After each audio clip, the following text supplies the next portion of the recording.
Hello, hello, hello. Helps if I unmute my mic. Especially when I'm going to be doing a masterclass, it really helps if the person who's doing the masterclass can be heard. Hello, Ant. How you doing, my dude? Welcome in to this session. Just a random one which I thought about doing today. I should have probably done this with a much more, giving people much more notice. I actually just decided today I'm going to do a masterclass.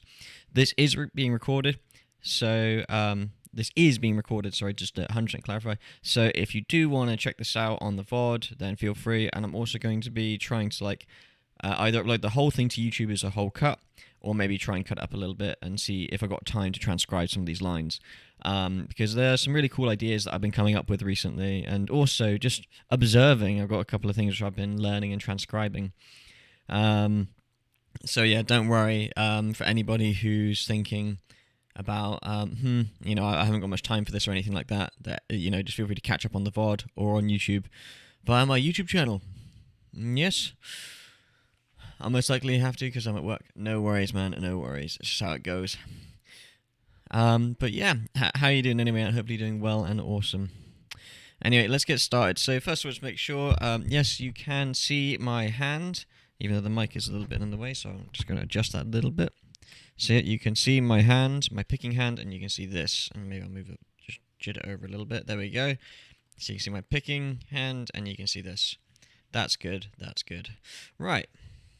So first of all, let's just get started. We're going to be starting with some basic ideas and talking through a little bit of what we're going to be using throughout this session. So we're going to start in the key of D minor. We're going to be doing a little bit of D minor.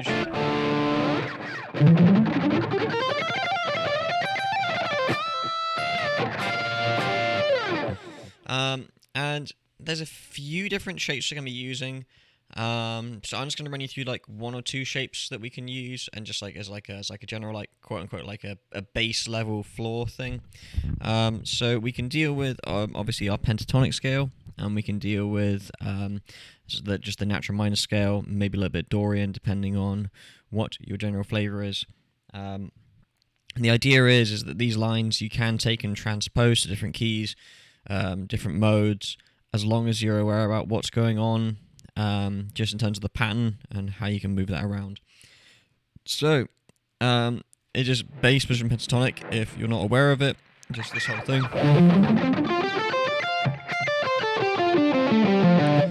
So 10, 13, 10, 12, 10, 12, 10, 12, 10, 13, 10, 13.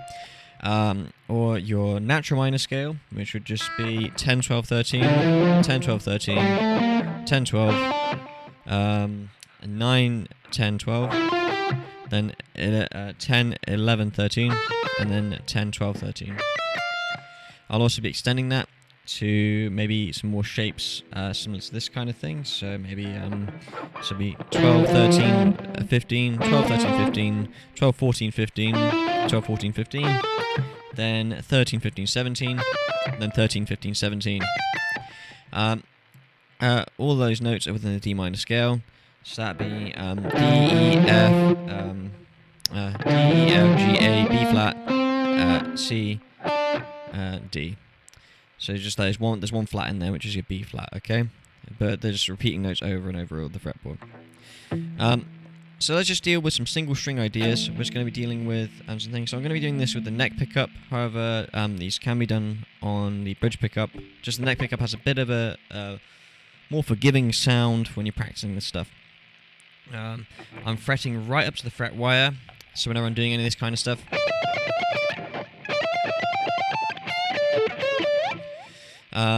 So we're just going to start with a basic sort of warm-up thing. You would have seen this a million different times probably.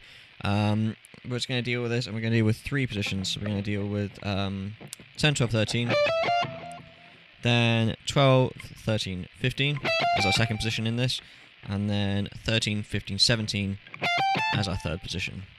So we're just going to be going over in triplets. So this idea of even groups of three notes in one beat. So our beat is 1, 2, 3, 4. It'd be triplet, triplet, triplet, triplet, triplet, triplet, and that's the idea. So that's a nice little warm-up exercise just to get your fingers moving. And this is an alternate picking masterclass. So all these exercises are being performed with alternate picking as like the front and foremost the thing which you're doing. Alternate picking is just the action of picking up and down with your pick as such.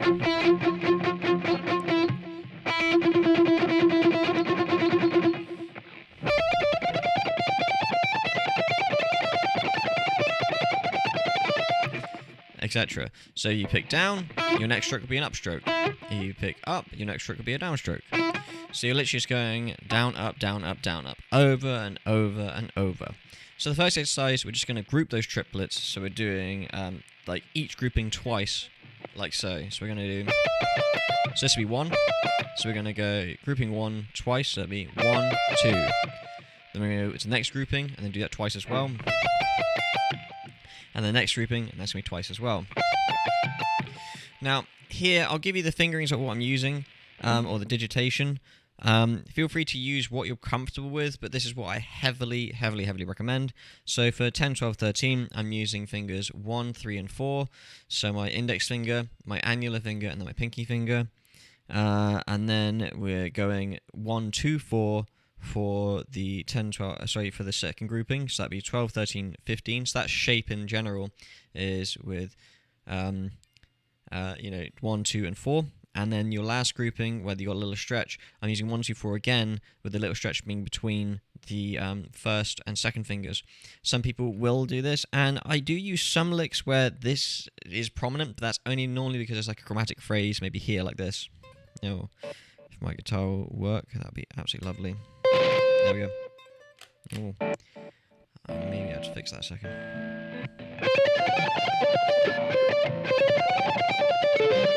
Something like that. So those kind of phrases where you have like a chromatic phrase. Oh, let me neck. Why is my electronics being all dodgy? So when you're doing something like that, then obviously, as your finger's already taken up here, then I might stretch out and then do that little stretch where, between the third finger and the pinky. But that's, as I said, normally when there's only like a chromatic phrase or something along those lines. But if not, I just use 1, 2, and 4. So it'd be 1, 3, 4, 1, 2, 4, 1, 2, 4. And you're just going to repeat that over and over. If you want like a little stop, then you feel free to use like the 15th fret B note, B15, because that's a D and that's your root note. So you can use it to end the phrase like so. So we go through it once, we can do this.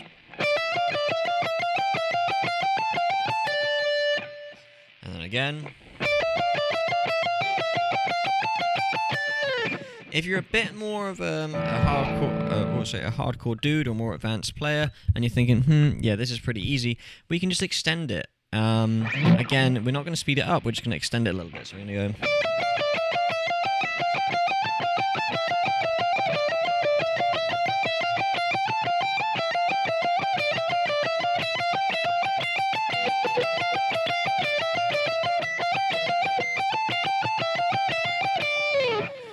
Etc. So you can go like up and down the phrase. And if you notice there, I was also accenting the beginning of each beat. So we're getting that triplet, triplet, triplet, triplet. Now you can pick much more evenly in velocity. It's this idea of like...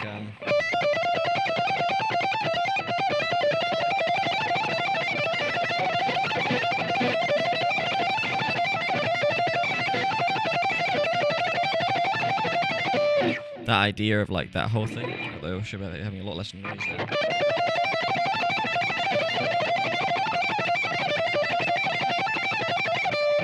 That idea there. So the idea of like just like picking nice and evenly with this nice even volume.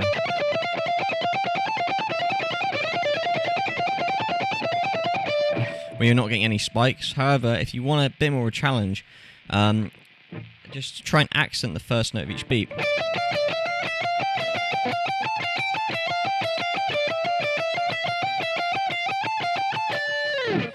It's a nice little idea. And again, this is a great exercise to do slowly because you really hear if your hands are in sync. I know I sped up a little bit there, and I was actually getting a little bit of string noise, so something which I might need to focus on a little bit slower as well. We can all learn a thing or two, and we all need to maintenance our technique. And this is probably why you're watching this if you want to do this and you're a bit more interested in developing that. So what we're going to be doing is just literally just picking maybe like a nice slow tempo. Again, we can have a backing track, so I've got one ready to go here. Funnily enough, in the key of D minor. So let's just quickly just get that up. And that's what I recorded. And then go for it. So let's have a little listen to this exercise with the backing track.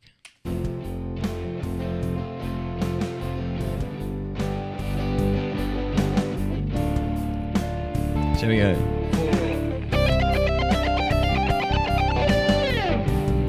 There we go.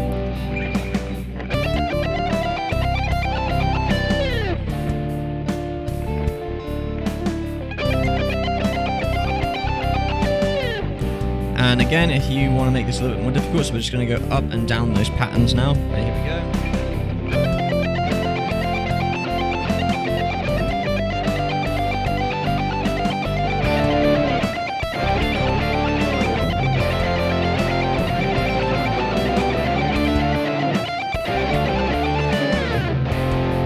So there, you can see we can kind of like just do this like a backing track, as long as we're hearing that beat of that 1, 2, 3, 4, then dividing evenly into triplets. So in that case, triplet, triplet, triplet, triplet, triplet, triplet, triplet, triplet. And again, this is a single string idea. So if you know your notes of the D minor scale all the way across the neck, you can do this on any string, and you can just keep going throughout like these patterns. So maybe you could try it on the B string within that same sort of like framework between like fret 10 and fret 17.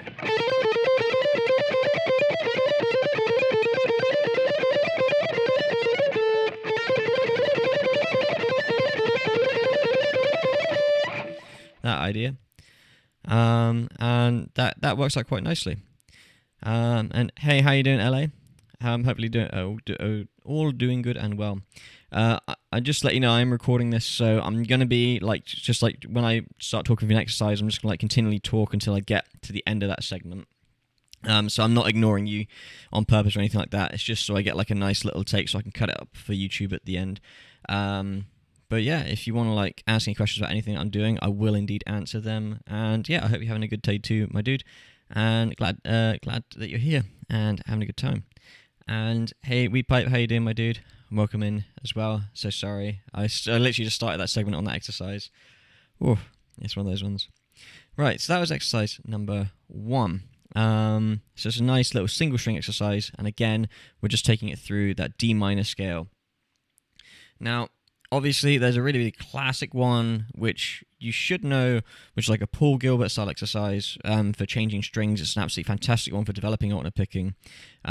You will have seen this before if you've been scrolling through YouTube at least, you know, a couple of times, thinking about or typing in like alternate picking exercise here, you know, that kind of thing. So it's nothing mega new, but I kind of want to talk about the extensions on that and how you can develop that a little bit further.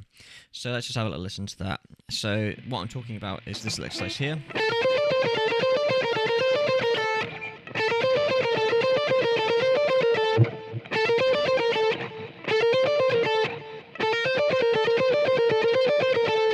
So that idea of just like literally just changing, so just literally having one note on a different string.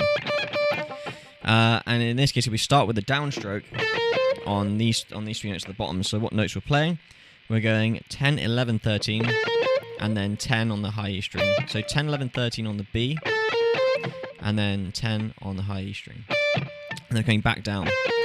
Now what this is actually, again, it's another triplet exercise, so it's still dealing with groups of 3. So you're probably wondering, like, where are the groups of 3? So I'm going to just quickly divide it up. So the first group of 3 will be here, and then the second group of 3 will be here. This can also be seen as a sextuplet exercise, so 6 notes in a beat. So that could be just one beat. So 1, 2, 3, 4, 1, 2, 3, 4. Now, the reason why this is a cool exercise for getting string skipping is you're literally focusing on one note on a different string. Now, as I said, if we start with a downstroke on this with our phrase, that E string will always be on an upstroke. Now, what we want to control here is our synchronization to make sure that we're not catching any of the strings when we're going back to the B string, because when you move to the E string, it's actually kind of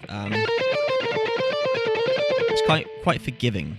It's quite forgiving because the thing is when you go to the E string, there's not really any strings above the E string, obviously, unless you've got a very strange guitar.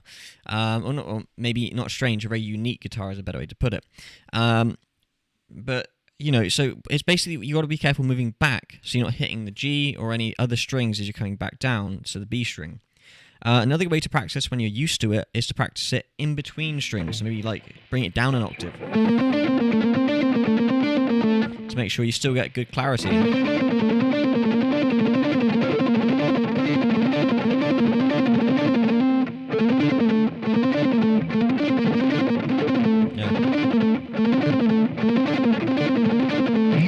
And make sure you're not catching any of the strings along the way there. So that one there is literally just, we're bringing this shape down an octave. And you can bring it down another octave if you really want to. So in between on the D and the G strings, if you want to hear exactly what notes are there, we're just on 7, 8 and 10, and then 7 on the G, if you wanted to practice there. But we're going to stick here for now, just to make it a little bit easier on yourselves. And to get started with this. And I'd recommend starting this, if this is the first time you have seen this, just to make aware, if this is the first time you have seen this, I strongly, strongly, strongly recommend that you start this slow, like so. So this kind of speed.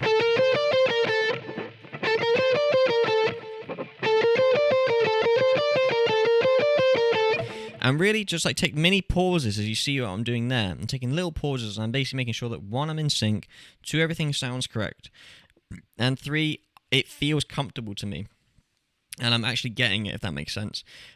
It does take some time to develop these techniques, especially if it's the first time you're looking at it. So if you are a complete beginner on this, I do recommend like starting on these 2 exercises and getting those really right before looking further in this masterclass at the more advanced exercises, because this masterclass is targeted, is free to anybody, obviously. You know, that's why you're here to watch this thing, whether that be live right now or on YouTube later or on the VOD later.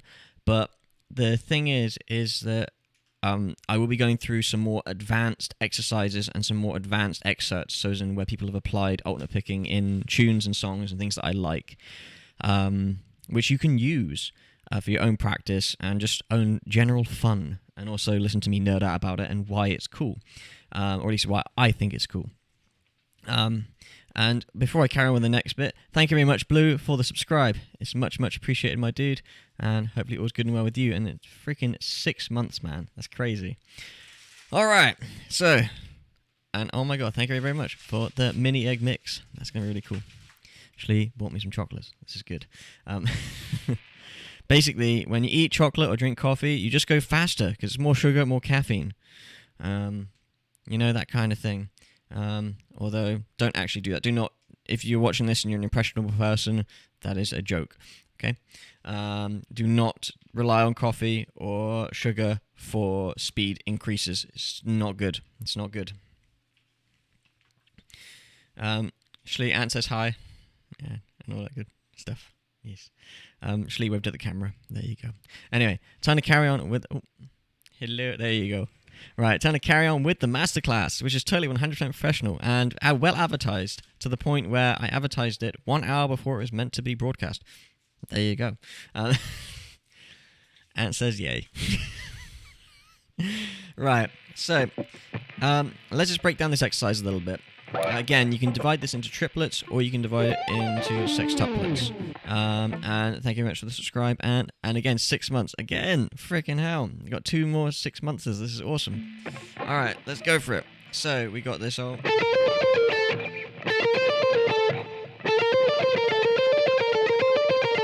Let's try it next to the backing track to hear both in triplet form and in sextuplet form.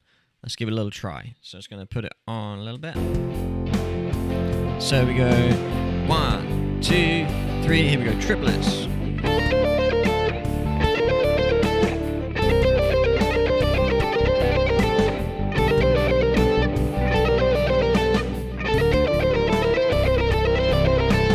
Now what we're going to do is we're going to go into sextuplets, just to demonstrate that and see what that sounds like. Here we go.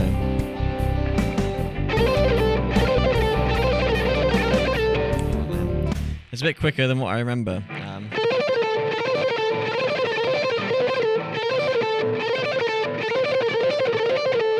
So yeah, it's a bit more tricky in sextuplets because you're literally doubling the speed. So if you are a bit more of a hardcore dude and you've done these exercises a few times, and you feel comfortable with the slower stuff, maybe just bump up you bump up the BPM in triplets rather than going straight to sextuplets, or maybe just go to sextuplets in a lower BPM, because it does get pretty fast pretty quick if you're doing this stuff, especially because you're squeezing 6 notes into one beat, and that gets exponentially faster. So doing triplets at 150 might be more manageable and much more beneficial to you to do over a longer period of time. And just a quick tip for anybody out there who is struggling with gaining speed and going oh god, I don't really have much control, or I don't feel the beat, or I don't feel the subdivision or the pulse or whatever. One, get the theory down behind what you're doing. So actually look at it. So you could look at it, what I'm saying to you when I say a triplet and everything like that makes sense. Because I'm saying triplet, triplet, triplet, triplet, 1 triplet, 2 triplet, 3 triplet, 4 triplet. So you can hear 3 even notes in a beat. But you've got to understand what that is. And you've got to be able to play triplets on the guitar. And accurately. Not just once or twice and then go, that's done. So you can accurately keep up triplets for a long period of time. So maybe a few bars. I'm not saying play it for 6-7 minutes. In terms of just continuous triplets. Okay, when are we done now? If you want to do it for 6-7 minutes, then feel free if that helps you, but I don't recommend doing that, to that length. But within the exercises, do the exercise of 6-7 minutes, but I wouldn't recommend doing just straight triplets, solid, without any breaks or anything like that, to a metronome for that long. It's just a case of just understanding it. So clapping the rhythm, singing the rhythm, a takita, takita, takita, takita, that kind of idea can really help. And the little tip which I was going to mention is, if you're using a metronome and you are going I can do this at 100 BPM, let's speed it up, then what I recommend is find where it's comfortable and then stick to it for a while, a week or 2 weeks or something like that. So if you're going to do a 100 BPM exercise, wait until it's fully comfortable, 100%. There's no mistakes, there's no errors. What I don't necessarily want you to do is or recommend you do is go, I've got it at 100 BPM, let's bump it up to 150 and let's go. And then you make some minor errors here and there, and then you practice those minor errors, because that's what we don't want to do. We want to give our brains a chance to remember this stuff. So yeah, for any metronome warriors out there that are struggling to improve speed, that's where you're falling down. If you're going 100 BPM, 180, all the rest of it in the same practice session on the same exercise, and it's not feeling comfortable anywhere, it's because your brain is going all over the place. You're not giving it a chance to actually memorize stuff very well. So this will save you time in the long run if you heed my warning. There's plenty of people who don't heed my warning. It's fair enough, you know what I mean? But that little tip might save you a lot of time. So please give it a try, just as an experiment for yourself. You are on your own most of the time in your practice time, so just see what you can do with it, Anyway, so that was that exercise there. Now, how we can move this on and see what happens with stuff is we can change that top note. Say this kind of idea.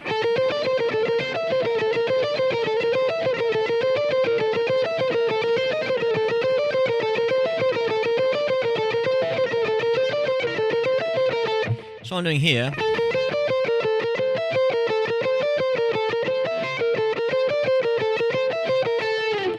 is what we're going to do is we're literally just going up and we're just changing that top note. So what I'm doing is using my third finger here, and I'm engaging my third finger, because in this exercise we're using fingers 1, 2, and 4.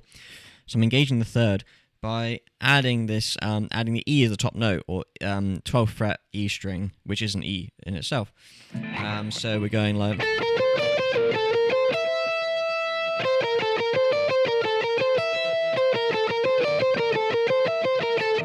So we could even just change that top note entirely.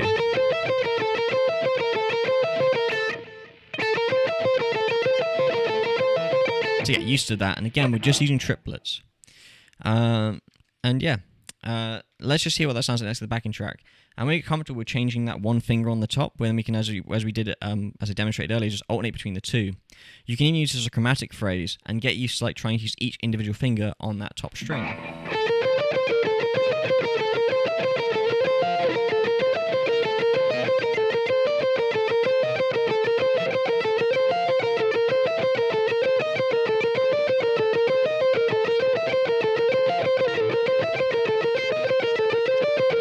It's a bit of a tricky one, especially when you get to the pinky, because you've got to basically roll the pinky.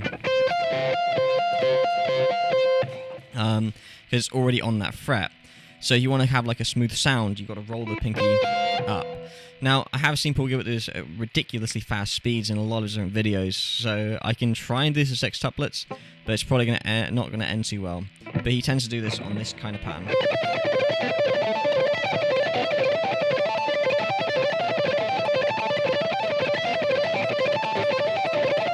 But yeah, I haven't really practiced that one at ridiculously fast speeds, this one here, because I tend not to use the flat pinky too much. It feels very, very uncomfortable for me, and I tend to find it has a really cool effect when you've got a really large amount of gain or the rest of it.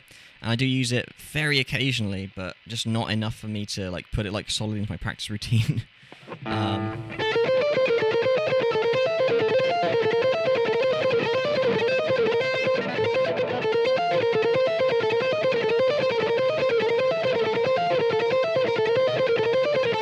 But yeah, in general, it's a nice little brain exercise as well.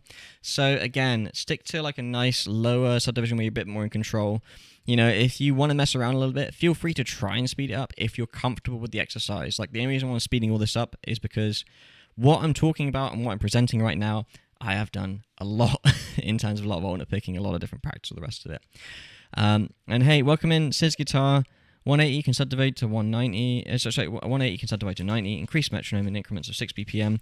You can do that. I have done that in the past. Where you like spend like a couple minutes on like 6 BPM, or sorry, like on 100 BPM, and then up it by 3 BPM or so a time, whatever. However, that's like very, very. You gain like short gain results in a short amount of time, and you don't really understand fully exactly what's happening. And I remember developing a couple of different problems in terms of like, because this is when I was a music student. Quite a few years ago now, like 6-7 years ago when I was studying my degree, I caused like some tendonitis issues because of practice regimes like that. So I don't recommend them because I've personally injured myself because of it. What I'm teaching now in terms of like these practice things, in terms of like sticking to 1 BPM for like a week, that kind of thing, is for your own physical health. So making sure that your picking arm and everything like that, and your other hand, everything is nice and comfortable, relaxed, no tension, that kind of thing. So yeah, if I just put on the backing track, I'm just going to stick to triplets and just try that little exercise there. But what I'm going to do is I'm going to alternate between. Yeah.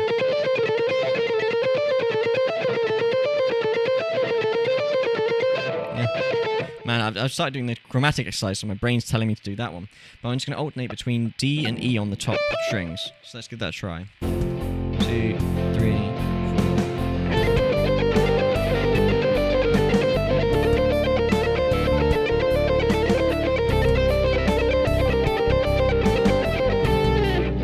So you can see that it can actually be quite a nice effective thing.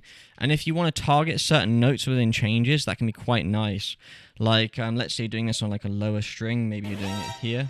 Oh, we got a raid from Violin Solo. Holy crap. Thank you very much, M, for the raid. 45 people, blimmin' heck. Welcome in to my picking masterclass, where I'm teaching you guys how to pick on the guitar. So if any of you guitarists out there watching and you want to pick up the guitar, then, you know, just get out your pick and learn some phrases. Thank you very much for the follow as well. And BRB, good luck with your P. Right, let's get on with this phrase. So I just finished demonstrating this little picking exercise here.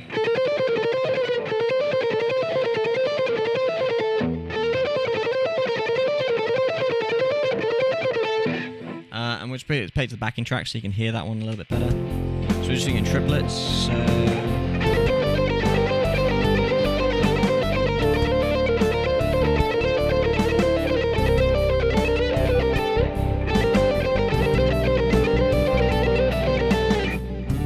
again, it is a bit tricky to alternate and get this third finger moving up to that E string. It's a bit uncomfortable if you've never really done it before, so do take your time. And literally, if you have to practice it at snail speeds, do so, like so.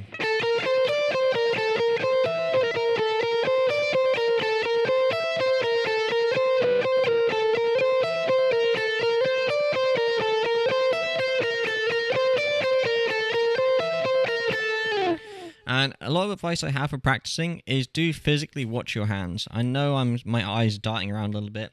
That's because I'm just keeping an eye on X, Y, and Z whilst filming this. But keeping an eye on your hands, you really do get a lot of feedback. If you train your eyes to view exactly what you need to see, so for example, making sure your fingers are fully up to the fret wire, they're making good contact with the frets, your fingers are in a nice shape, all of that is really good feedback for your brain to remember things and make sure you're playing them properly. Another way to move this little basic exercise around, this little Paul Gilbert style thing, is move up the scale shapes.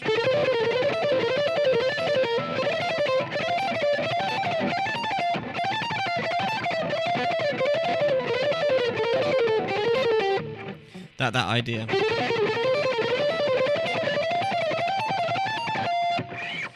So you can move up and down those scales like that. So up the scale like that. Maybe move it onto different strings and do the same thing.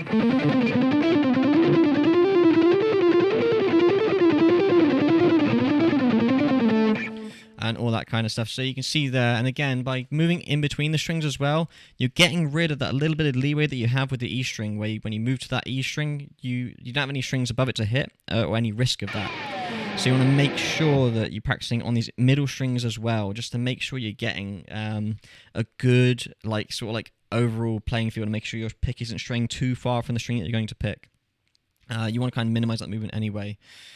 And thank you for the follow, Jonas. Much appreciate, my dude. And hey, Cactus, how you doing, man? Hopefully it was doing good and well. Yeah, indeed. That was actually my next point as well. With this exercise, a lot of it focuses on down, up. And that is massive in terms of that idea. However, something which isn't talked about, which I remember actually writing in my dissertation a few years ago, is that changing a lot of these exercises and starting with an upstroke. So this is what's called, as is mentioned in the chat, inside and outside picking. So outside picking is when you're starting and mainly focusing on what's called the outside of the cell. So I've got my fingers here, and these are the two strings. If I'm going down, up, I'm moving outside of the strings. So it's outside of the cell. Inside picking is if I go up, down, I've got a little bit less space to move in between. And that's what's called inside the cell. So we're literally kind of going so we're watching this hand.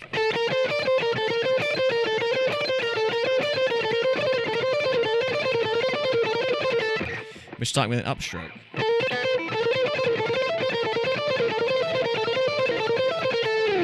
And that idea, you see what I mean there? So that's a really, really cool thing to do.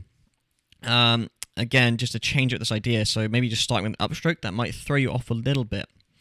Other ways you can practice this is you can maybe start this on the upstroke, so you can literally just go on beat one instead of going.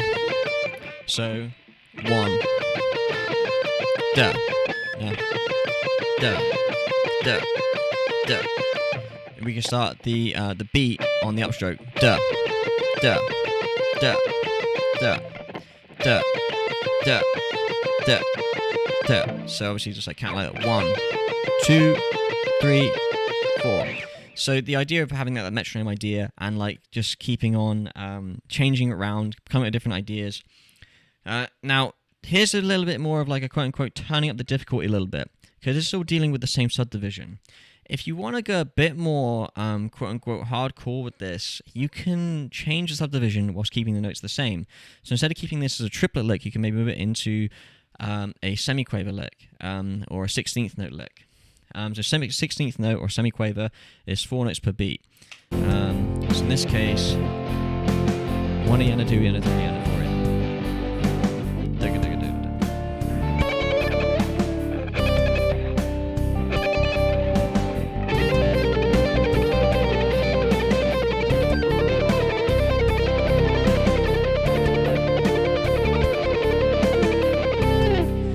Instead of having it as a triplet, I just changed it up there. So The idea is instead of having a triplet, we're moving it to a 16th note.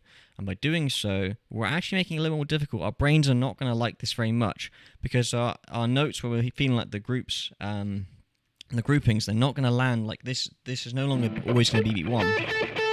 So I don't recommend this for anybody who's like a complete beginner to alternate picking. I recommend just sticking to like the first phrase and then this phrase, okay? So it's just a case of just making sure that we're sticking to that. Now, you can go much more in depth with this. If you have more knowledge or theory, then feel free to go for it, that kind of thing, and then change it up by putting different accents on different parts of the beat. That can be fantastic. Or maybe moving into quintuplets or septuplets. You want to go into groups of 7 if you really want to. I am going to include some groups of 7 licks at the end of this, and in fact talk about something which is quite a cool thing, which is almost like rhythmic displacement, almost. It is rhythmic displacement, but it's going to be done in quite an interesting way. Where we're going to be using different groups and adding those groups together to like more musical numbers. But that's going to be more closer to the end of this sort of session. Okay. So we just talked about a couple of like basic exercises, that kind of thing. We can move this up now to maybe like having more notes on each of the strings to like kind of give us a bit more to play with, as it were. So what we're going to do to make this a little bit easier is we're going to move our grouping to here. We're going to use this particular grouping. We're going to use 13, 15, 17 on the B and the E string. And we're just going to kind of stick to this, and we're going to go up like this. Yeah. Oh, man.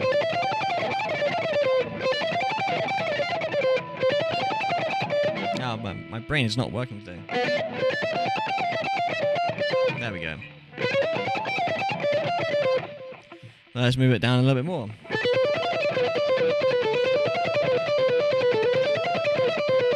There we go, that's a bit easier. For some reason my brain is not liking that in that grouping.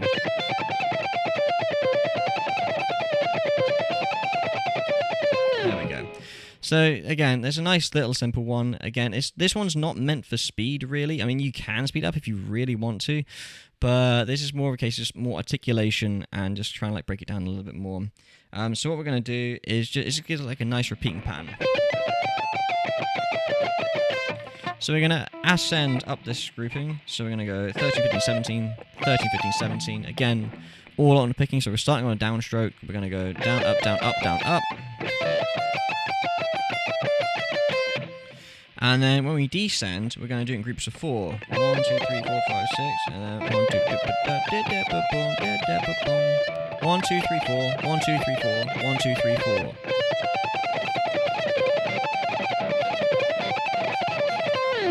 And again, as I said, now I'm a bit more used to it. My brain's actually adapting to it. Suddenly it's like quite easy to play fast, but you don't necessarily want to do this fast.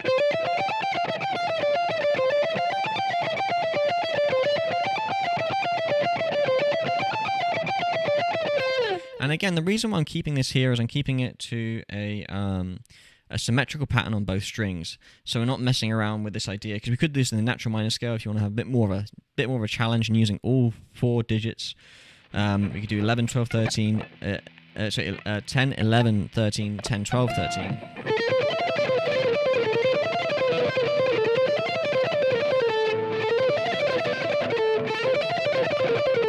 And again, you can see that it's a little bit more engaging because you're having to use multiple things, all 4 digits, and it's a bit more stressful on your brain. So maybe just stick to a more symmetrical pattern, like up here. And again, I'm picking up here on the fretboard nice and easy because it's less of a stretch. It's more likely you're going to have a bit more problems having to deal with a stretch as well with these exercises if you're not used to them.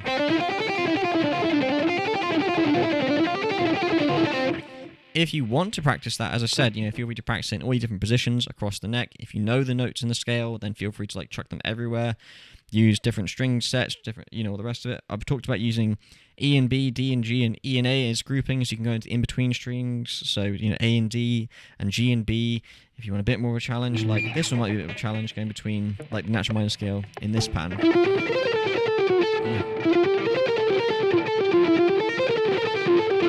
Because you've got to flatten the fingers, flatten that first finger to keep in position.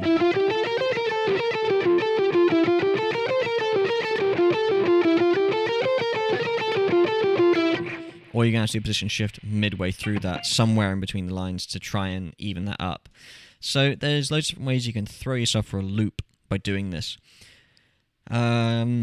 And it's all good brain exercise. You know, all these different ideas I'm talking about, and they're the quick fire, and I'm talking a lot at you, but hopefully you can just, like, you know, either pick this up, ask some questions on this current live stream right now as it's happening, or if you're watching the recorded versions, you have the joy of going back, pressing pause, and replaying the bit that you want, using the bits of information that you need. And if you're on YouTube, you can obviously use that slow down tool to slow down the different tracks or the rest of it. Now, let's move on to something a little bit more cool about this. So what we're going to do now is just move through maybe some like more basic exercises, but then stretching them out to more full ideas and licks and lines. So first of all, let me just quickly demonstrate this one and finish this one off, and then we're going to move on to something a bit more not flashy, but something which you can maybe use a little bit more in like a solo or something like that. Not to say you cannot use these in solos already. Like Paul Gilbert used a lot of that particular line. Those sort of ideas in his solos over his Racer X stuff and everything like that. You will hear that quite a lot. In fact, he does a really cool rhythmic thing where he doubles up that first note.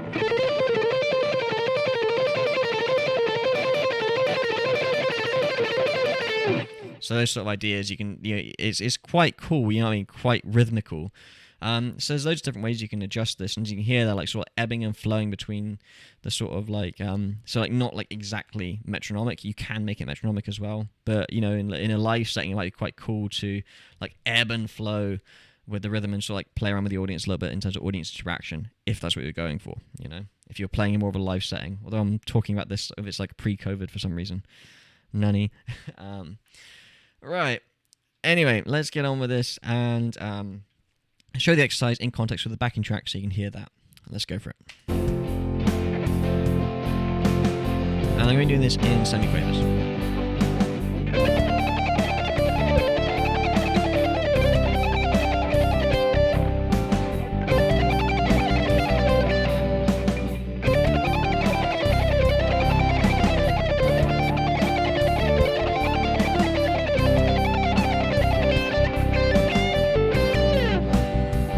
So you can hear that it has like a quite nice effect, and you could use it maybe as like a looping lick, and then come out of it into like some little bending thing like I did there. You know, it's not exactly something you bust out a blues jam though. A lot of these alternate picking licks, I would use with a pinch of salt, and use them as practice tools. And if you want to use them, then they're you know, a lot of these exercises are basically like great to like copy and paste into solos in like, you know, more hard rock styles, more improvisation, all the stuff. In like, you know, like the hard rock metal styles, you know, you can literally like almost copy and paste this stuff and then add a little bit of musical stuff around it to sort of like disguise the exercise as it were. But if you're a blues guy, and you play a lot of that kind of stuff, you know, it might be handy for you to know the stuff just for like, you know, more agility across the fretboard. But maybe if you're doing a blues jam thing, you know, you turn up and the guy's playing like a 12-bar blues sort of thing, the last thing you want to do is just be like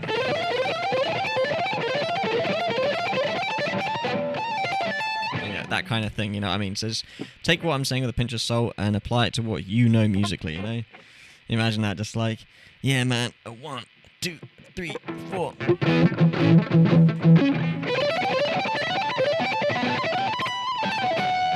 You know, it's kind of like, you know, just making sure you know exactly what context you're in and fitting around that musically.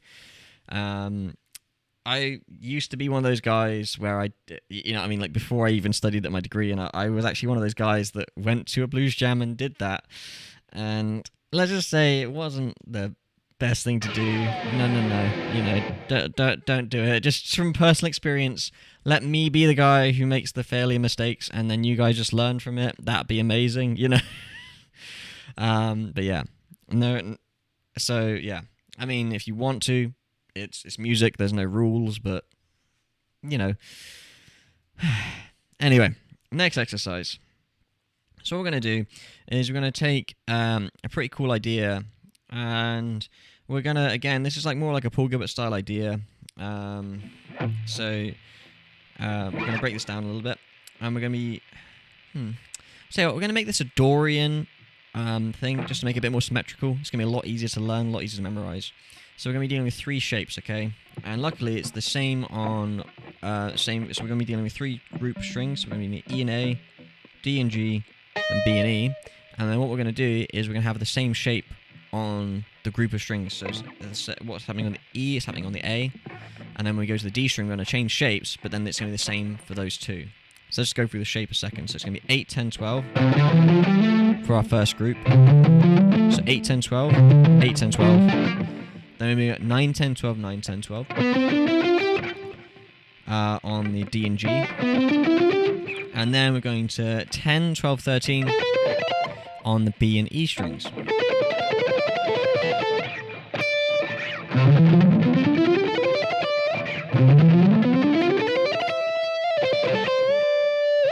So you can see that it's quite a symmetrical shape, and it's actually quite nice for your hands. So you're exercising like one grouping, so your brain's not getting too confused with like the different things that are going on. But we're going to combine that first lick that we did.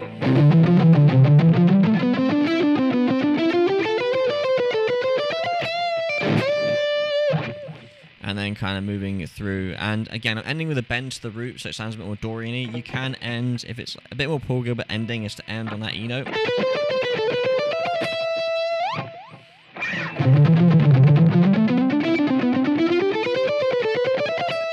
So that's what we can maybe do as like a basic starting point. So what's happening here? This is literally what's happening. We're doing the same thing on every single string and every single grouping. So we're doing this. So really, it's just 2 6-note groupings or 4 3-note groupings, depending on how you see it. So the 2 6 notes will be like this: 1, 2, 3, 4, 5, 6. 1, 2, 3, 4, 5, 6. Then up to the next grouping. Or if you're doing it in groups of 3, so maybe triplets, then you could do 1, 2, 3, 1, 2, 3, 1, 2, 3, 1, 2, 3. The idea here is to get used to those string changes a little bit more. So we're kind of like moving from single string lines to more lines involving multiple strings. The reason why we want to do this is because it's very rare that you're going to stick on just one string on the guitar for your entire guitar career. Very rare. Even guys who are playing slide, they're all over the place on different parts of the, different parts of, different strings on the guitar. Even though they're using what seems to be one string a lot of the time. They're very, very nimble, as it were. So when we're alternate picking, we want to make sure that we have access and we can change strings easily rather than having different problems or muting errors or that kind of thing, or random string noise from strings that you didn't mean to hit. So let's just go over a couple of these different things and let's see what we can do. So we're just going to go through it with the backing track. I'm going to do it in triplets again, just to stick to that triplet idea to keep it nice and slow. Well, hey, the no backseating tag was there, but people do ignore it, so it doesn't matter. Anyway, let's go for it.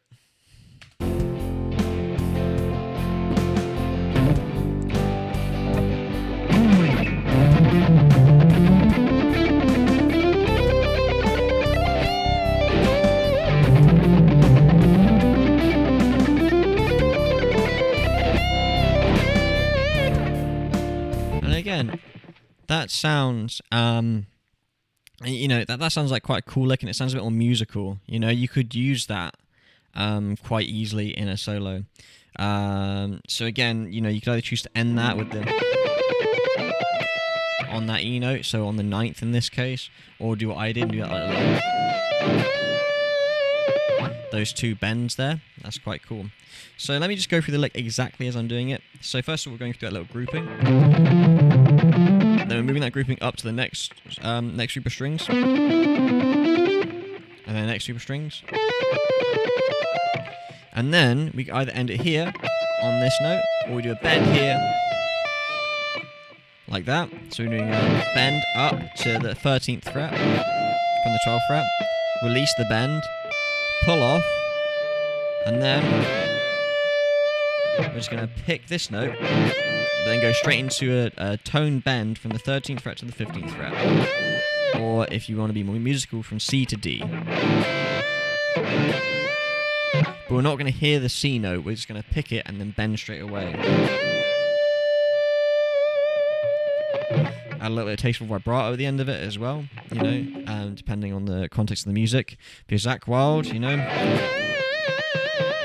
maybe a wide vibrato, you know what I mean? But if you know, in the context of a lot of different kind of things, I tend to find like a more steady vibrato, a bit more control, is quite effective.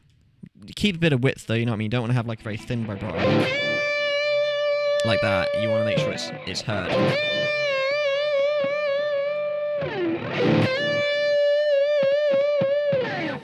So yeah, as you can hear there, like I keep my vibrato quite wide and quite controlled. It depends on the context of the tune and what's going on, you know, and the BPM, obviously, and the style of music you're playing, and your own personal preference as well. That's just my recommendation for vibrato. All right, so let's just go through a second, and let's just go over the exercise a couple more times, and again with those endings just to hear what's going on. Let's go for it. Again, just triplets. I'm not going to go any faster than that for this.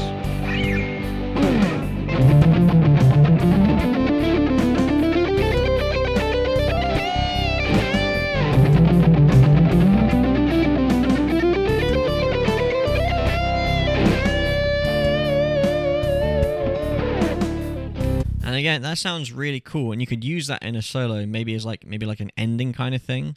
So maybe, you know, or maybe like the start of a solo or going into a solo. So it might be like, you know, like an anacrusis style thing. Maybe you speed it up a little bit when you're used to the exercise. Again, practice this stuff slow first. Get it comfortable. Do not speed up to ridiculous speeds after you got it comfortable slow. Speed up incrementally and get it comfortable at each of those different levels.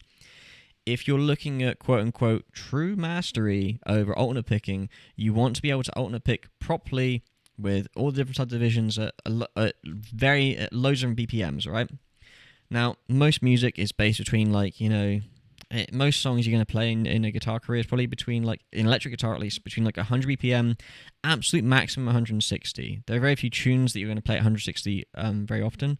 There will be some outliers, don't get me wrong, but average between those two marks. I have practiced beyond, you know, to 240 odd, and at one point on stream I've done 320 BPM quintuplets, but realistically, when am I ever going to do that apart from my own projects? I'm probably not going to get paid for doing those kind of things ever. That's just my own personal thing. So what I recommend you do is just maybe stick to, you know, BPMs, you know, go up from like 80, start there to get nice and slow and get it controlled, and then move up. Like these triplet ones, I'm doing this all at 76 BPM, I think this track's set to. So I'm just making sure it's nice and even, you know? I think I might actually, am I doing this?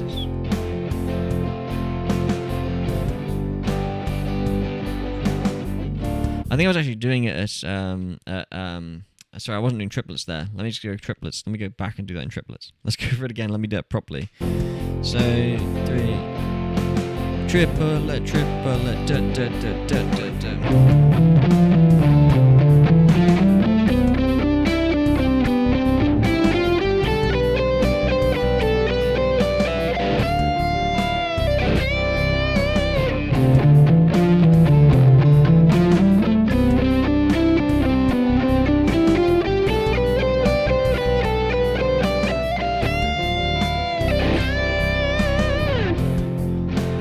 Yeah, so you want to practice more on like that sort of speed. I don't know what speed I was doing before. What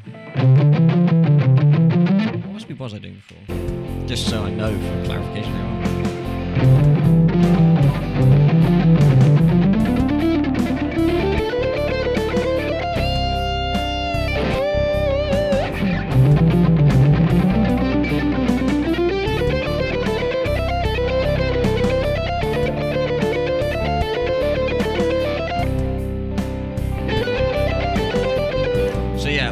Practicing in sextuplets earlier, so groups of 6, not triplets. Apologies about that. That's my bad. I keep forgetting what 70 odd BPM sounds like, and I keep on linking up to the quaver rather than the crotchet. That's my bad. That's very unprofessional. That's what happens when you take a musician out of gigs and everything like that for a long ass time. That's what happens. But yeah. So as you heard there, triplets is a great place to start, because if you can get it right here and you got it all under control.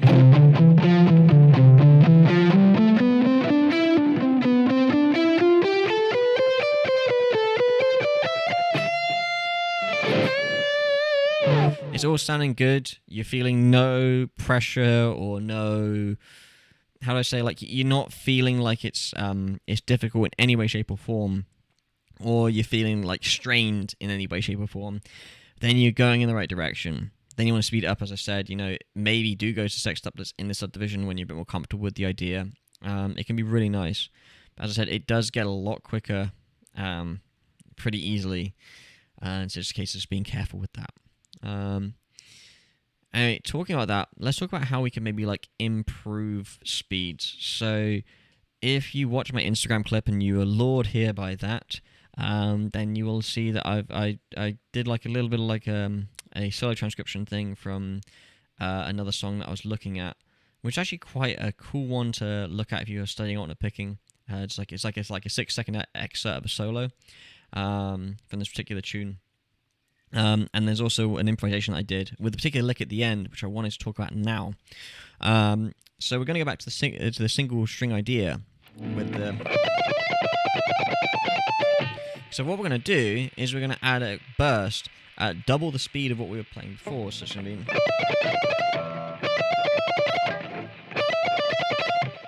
And I'm going to move up to the next set in that.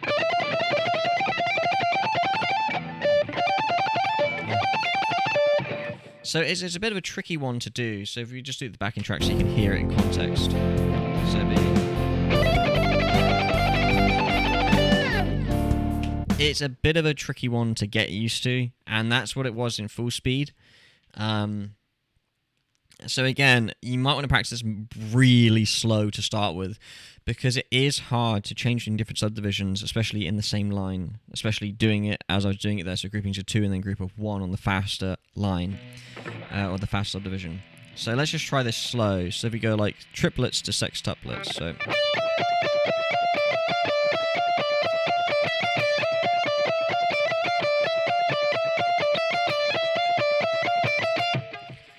Yes, let's give that a try.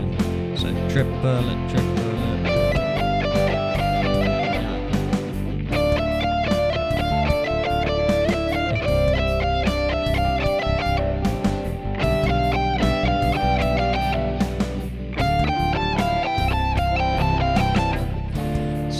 Here, there, like just going between those two subdivisions, so that triplet, triplet, diddler, diddler, or diddler in this case. So because I basically like to use like different words as well to help say it. So you go takita, takita, takita, takita. You could do it like that. So using like syllables like that, or you can maybe do like something a bit more simple to remember, because it's a bit more quote unquote like childish to say. So like you'd have like triplet and then widdly diddly for your sextuplet. So you have widdly. So you have triplet, triplet, widdly, triplet, triplet, widdly, triplet, triplet, widdly. And as you can see there, by doing just one widdly, you're offsetting the next part onto like the and, so on the offbeat, because you're doing half of a sextuplet, you're doing half of a beat. So you're moving the line onto the offbeat, which is why it's quite tricky to do slow, because you've got to really pay attention to that. So you heard me counting and clicking there. You'll notice that my click. So triplet, triplet, widdly, triplet, triplet, widdly, triplet, triplet, widdly. That second triplet started on the offbeat, and then the third one was back on the beat. So it's quite hard to do as an exercise, and it does bend your brain in ways which you don't like. And you will literally just do this and hate me forever for it. But it's a great one to do, for sure. And it sounds really, really cool when you do get it up to speed, as demonstrated. I think it sounds really cool anyway. If you like the sound as well, then yeah, it sounds really cool. If you don't like the sound, then fair enough. You know what I mean? What can I do? It sounds how it sounds. You either like it or you don't. And that's the same with all these exercises. So, that's why there's a lot in there in this masterclass, and that's a great thing about being recorded. You can go back, pick up the ones you like, disregard the ones that you don't, and then maybe come back to them later. Just, even if you don't like the sound of them or how they work, it might be cool for you to come back to them later on and just like practice the ones that you're not really getting the hang of now. Anyway, let's move on to something which is going to be like an excerpt solo, and then we're going to go on to a bit more of advanced ideas with this picking stuff, okay? So let's have a listen to the what I was doing earlier. So it was an excerpt of a solo. I'm just going to play it nice and slow now without the track, and I'm going to put it on with the track and play it along with the track. So here's the excerpt of the solo.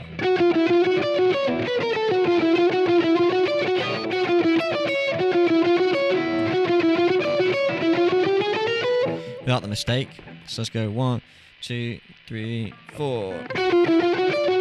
Yeah, there we go. Now, my brain is not working with this one. Right, 1, 2, 3, 4.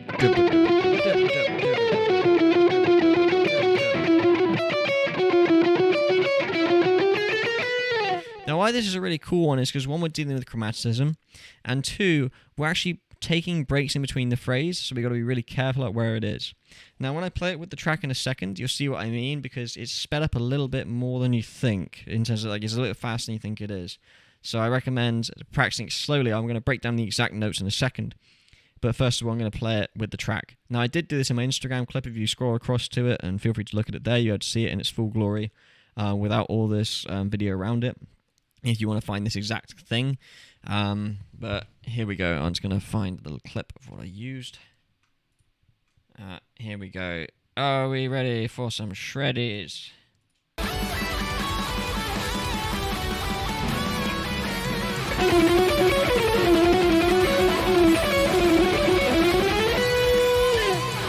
So you can see that it's quite a fast line, but there's a few pauses in it, which is what makes it difficult. So we're dealing with this little idea here. So let's break down the notes. Now this is in the key of B minor.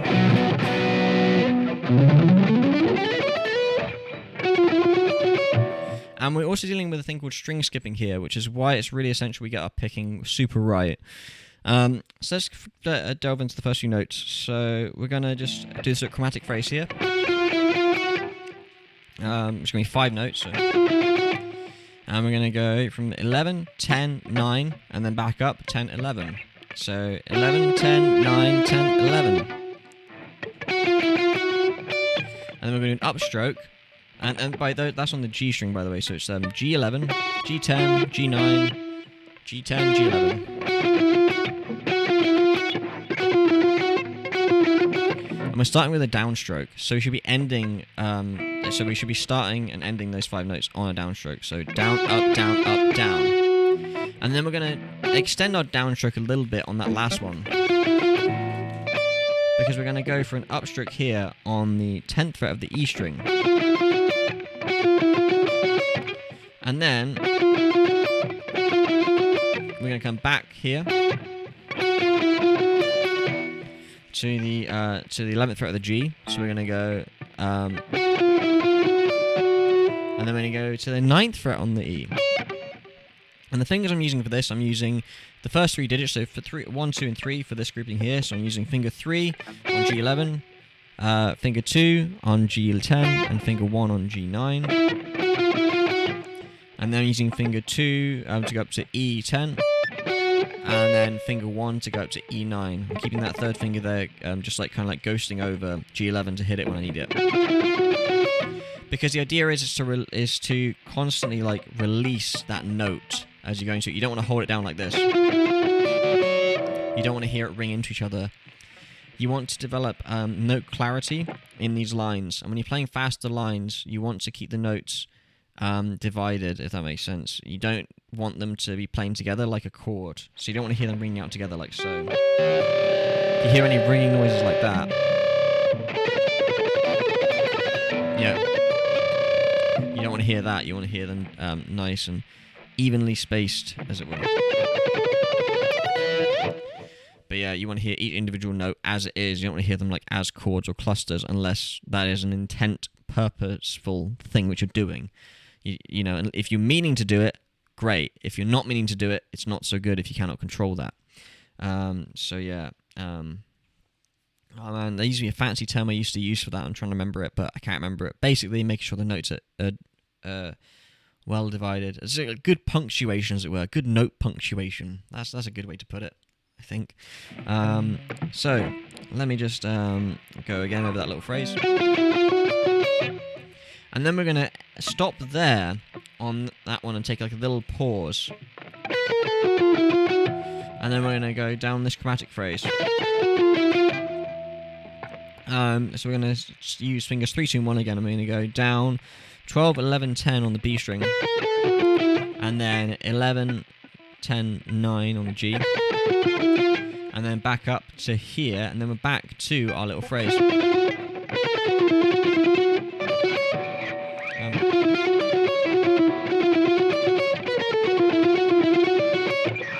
As you can see, we're back to that little phrase there. Okay, it's quite a nice little thing there. It is a little bit tricky.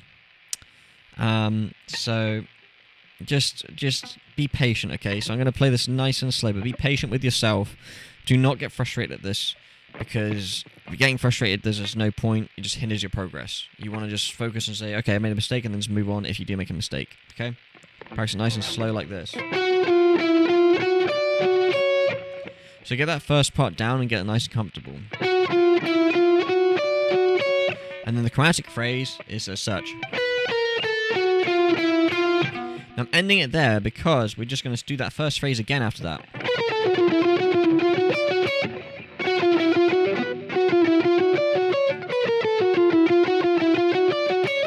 Now the thing is that as you do that, the picking will reverse. So you're starting that phrase on a downstroke normally.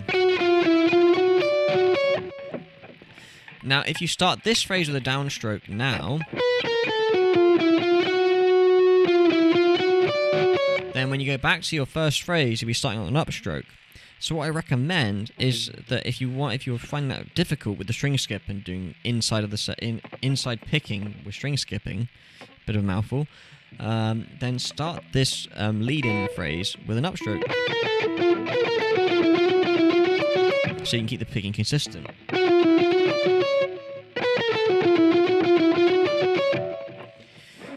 And then we're going to do another pause here, and then we're going to do this phrase here.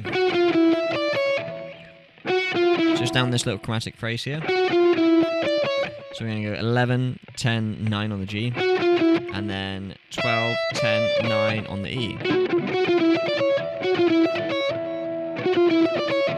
Again, it's string skipping, so make sure we're not hitting that B string in between. We're skipping over the B string, so we're picking the G and E strings on this one.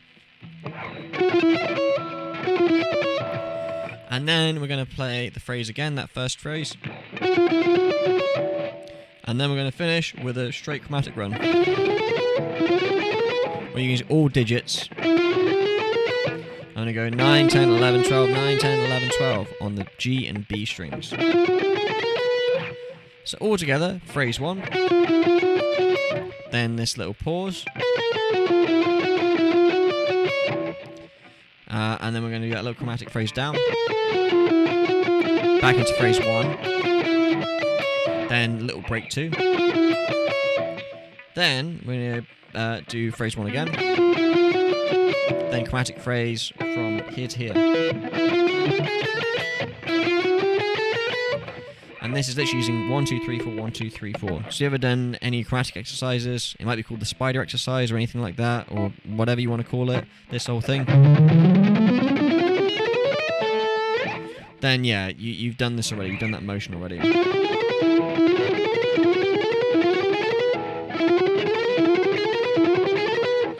The thing is that this might, if you find this difficult and you've been practicing a lot of alternate picking, maybe it's because you've only played alternate picking lines with 3 notes on a string, or 3 notes in a group, you know, that kind of idea. So you're dividing your brain into let you to hear 3s, or telling your brain to hear 3s, whereas playing 4 notes on a string is not unheard of, you know, to pick 4 notes on a string like that chromatically.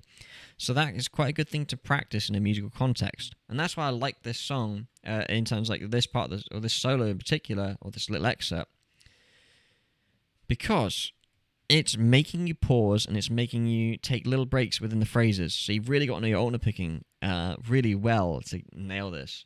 So I'm going to play it one more time full speed, and then I'm going to slow it down with the magic powers of YouTube, and then try and just do it again at 75% speed, and then 50% speed to show you what it looks like in action. Yeah, let's go for it.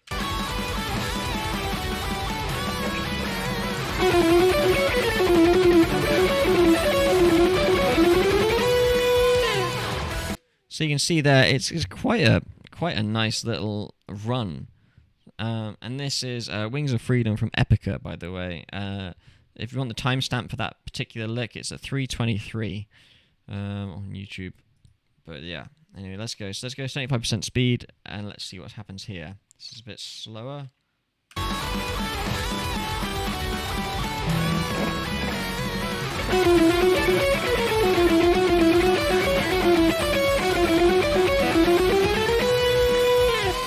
One more time, just so we hear that and see it in full context.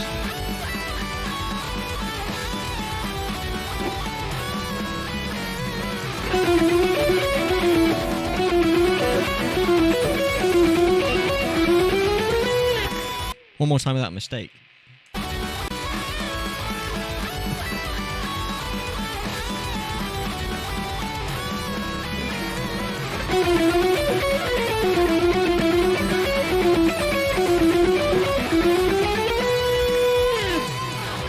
So, and then we're going to do it once more time at half speed, just so if anyone's watching this, you can see exactly what it sounds like and what it should be like when we're practicing this at half speed.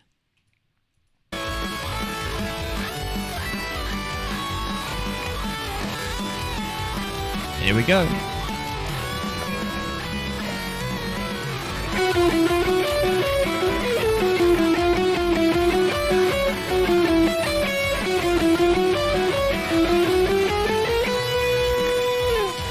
One more time, or maybe a couple more times, just to make sure we get in this.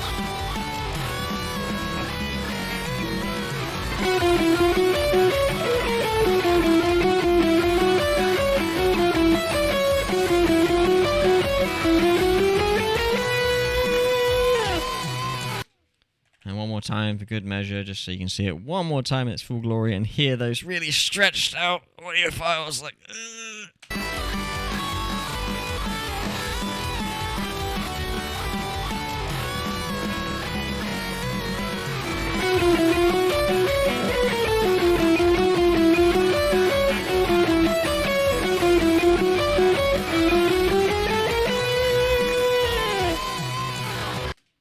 So already there, you can see that that is quite a nice little thing. I think it sounds really cool, and I think it's definitely worth studying, that little phrase, just so you can get used to the idea of like really clever rhythmic pauses within these lines, because a lot of these licks are focused on looping them over and over, you know, but you hear them like this sort of idea.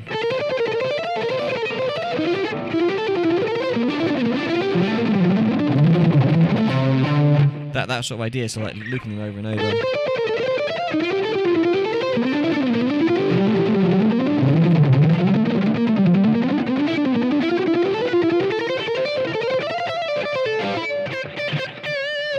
And looping them over and over can sound cool and just like whatever, but sometimes it's nice to have little rhythmic pauses in your phrases. It gives the listener a little bit of a break, and that in particular was placed at like the end of the guitar solo, so it has quite a large effect, because you got like a couple like little bending lines and like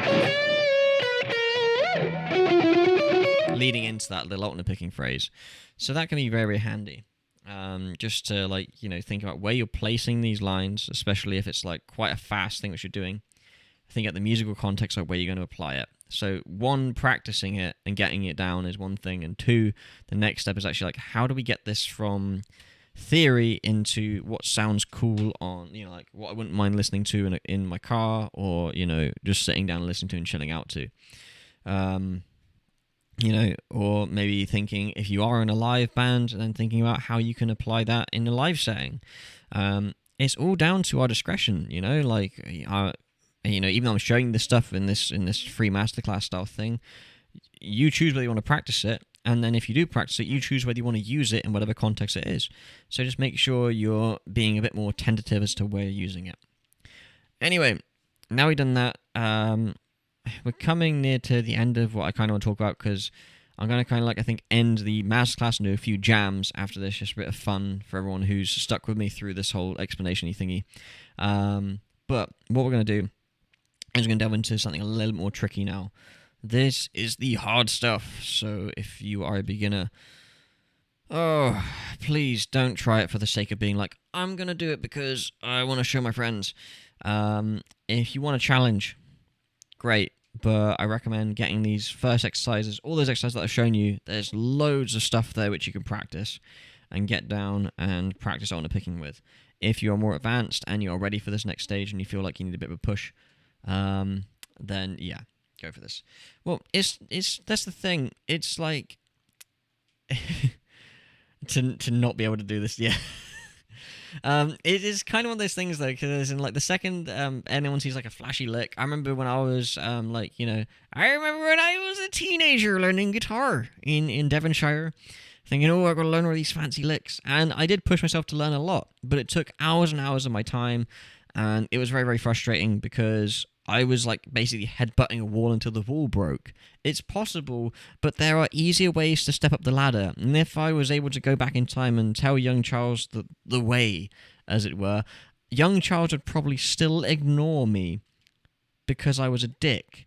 But the point is it's definitely better to take this, in incremental steps rather than trying to like jump up the hill, as it were. You know what I mean? You want to build a stairway and then walk up the stairway. You don't want to just like run up this like really steep bit of the hill and just hope that it works, because you're probably going to fall down a lot before you get up there.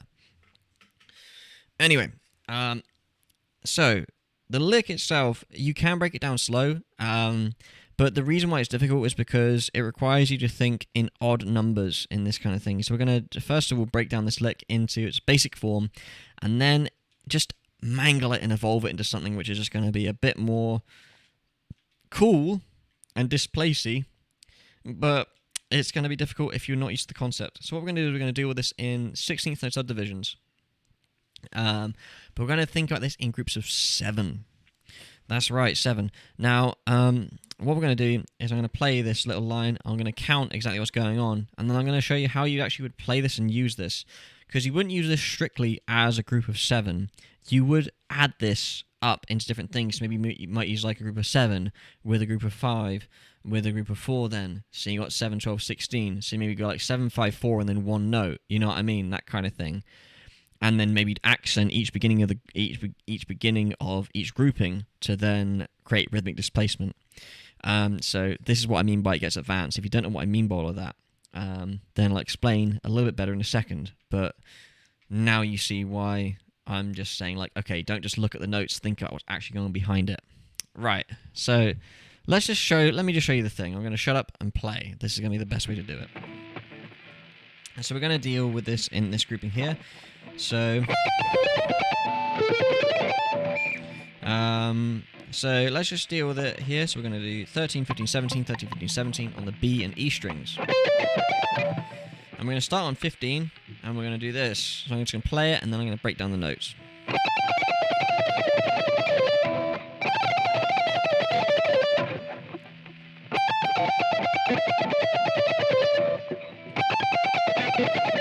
Oh, okay, without mistakes.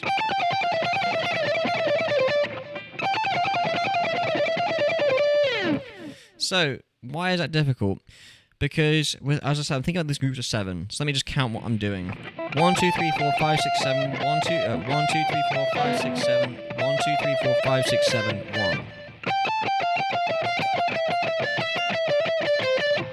1, 2, 3, 4, 5, 6, 7. 1, 2, 3, 1, 2, 3, 4, 5, 6, 1, 2, 3, 4, 5, 6, 7. 1, 2, 3, 4, 5, 6, 7. 1, 2, 3, 4, 5, 6, 7. 1. Again, you can continue this throughout like a whole scale. So let me just show you what that sounds like.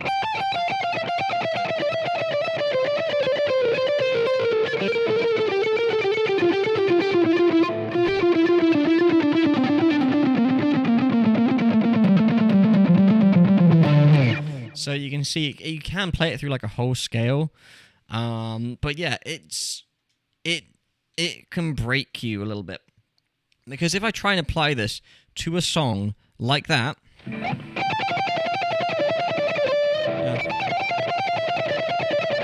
let's say I just use that one phrase, right, and I'm going to try and apply this to a song. Let's see how this sounds, and then you'll see what it's going to sound weird, and I'll show you, and I'll tell you why in a second. So let's just do 16th notes. So 1E and a 2E and a 3 and a 4 and a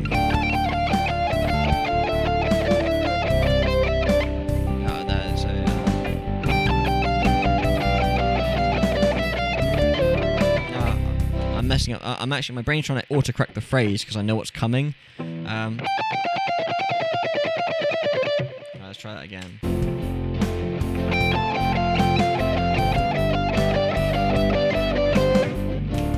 So you hear, it already doesn't, my brain already doesn't like what's going on. So let's try it again. 3, 4.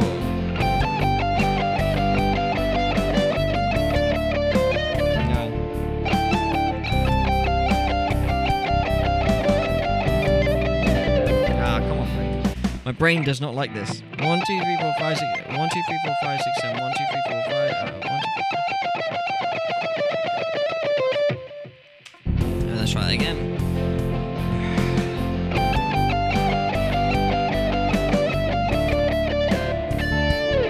So the reason why it sounds awkward, I have to do that little pause at the end, is because that's 21 notes. And then ending on that last note is 22 notes. So 22 notes, a 22-note phrase in a 16th-note subdivision means that you're actually ending on 2E. Oh, sorry, 2A. So 2E. So yeah, 2E. So the E of 2 of the next bar. So you're going through one bar, and then you're playing 4 notes, which gets you through 1 E under, and then 2 is your 21st note, and then the 2E. So you're ending on a 16th-note subdivision. So like in between the on and off beat. You're not even on the on or off beat strictly. You're like on the off beat.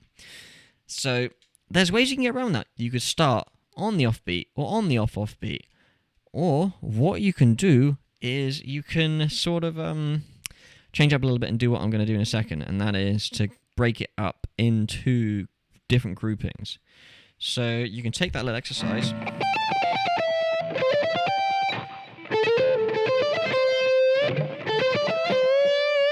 We do something like that. So what we're going to do is we're going to go 1, 2, 3, 4, 5, 6, 7. 1, 2, 3, 4, 5. 1, 2, 3, 4,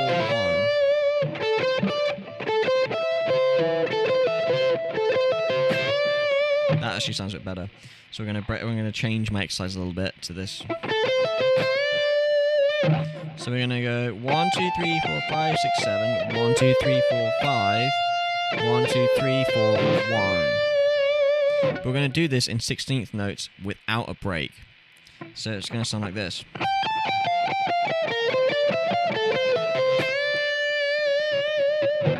And that way, we're going to end on beat 1.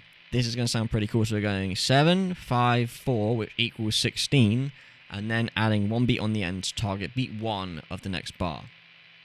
2, 3, 4.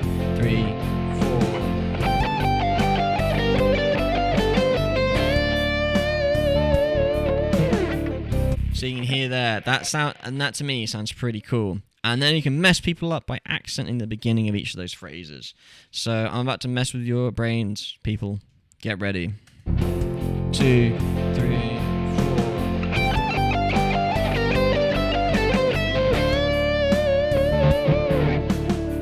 So you can hear there, that sort of throws people off a bit and makes it sound like a really cool phrase. But really what we're doing is we're using maths with music to create this, and thinking about how we can do this in theory, because we can continue that and then do like groups of 7, 5, and 4. So we could go, yeah.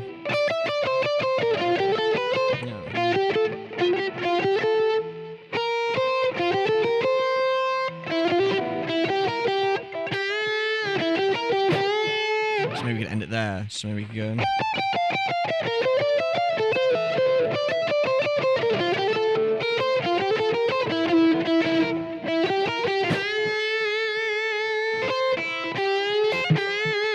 End it with something like really classic, like rock line. So pretend like we're not some sort of maths monster inside. So we're going 1, 2, 3, 4, 5, 6, 7. 1, 2, 3, 4, 5. 1, 2, 3, 4, 1. 1, 2, 3, 4, 5, 6, 7. 1, 2, 3, 4, 5. 1, 2, 1, 2, 3, 4. And then back to that 1 to get back to that beat 1. So let's try that and see whether that works. I'm going to try this next backing track and see whether I can make that work, even though I just extended it on the spot. So maybe practice this one a little bit more than what I've practiced it up to demonstrating it. 3,